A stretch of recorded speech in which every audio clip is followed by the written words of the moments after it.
Hello friends, welcome to my YouTube channel. My name is Shama Verma. Today I will be teaching you humidity. The proportion of water vapor in the air is called as humidity. The dryness of the air depends on the proportion of water vapor. Now we will be learning humidity in detail. What do you mean by humidity? The amount of water vapor or the moisture present in a given volume of air is termed as humidity. It helps in cooling and heating of the atmosphere. The actual amount of water vapor in a given volume of air is known as total humidity or absolute humidity.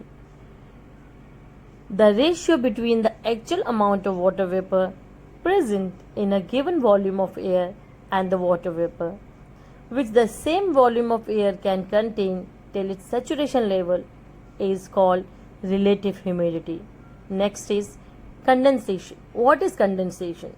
Due to decrease in temperature, the water vapor starts converting into the liquid form.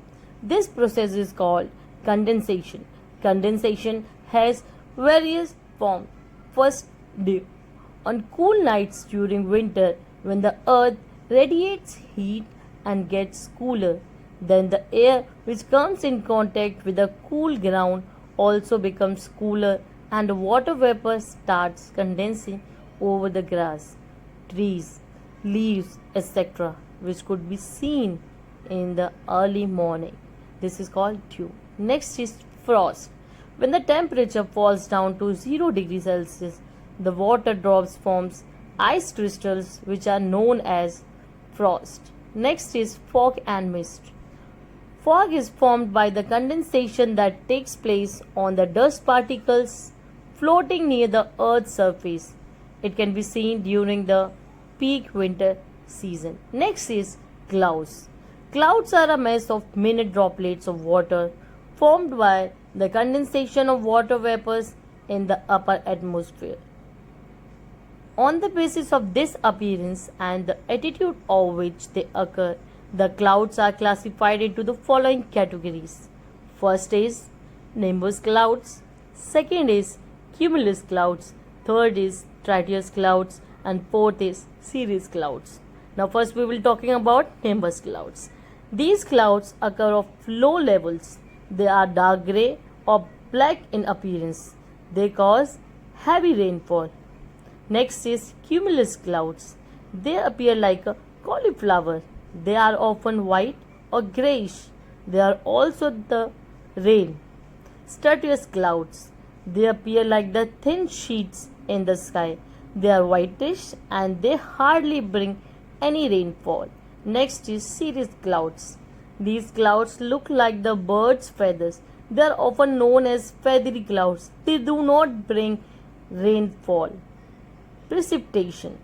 Precipitation is the process under which the condensed water vapors fall on the ground in various forms such as rain, snow, sleet and hail. Rainfall.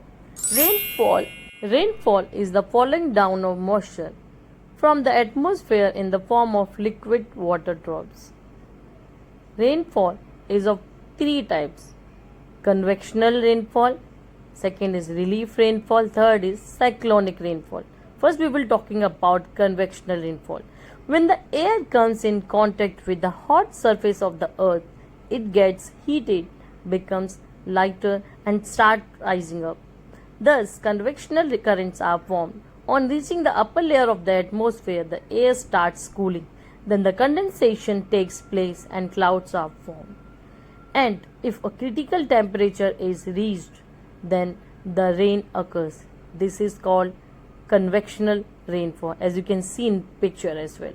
Next is relief rainfall. When the relief features such as mountains come in the way of moist wind, then the wind is forced to rise up the mountain. The rising wind starts cooling and then condensation takes place and the clouds are formed. Cyclonic rainfall. The cyclones are the centers of the low pressure. The air converges from the all directions towards with the low pressure. It is forced to rise up. The rising air gets cooled and condensed and the clouds are formed which ultimately bring rainfall.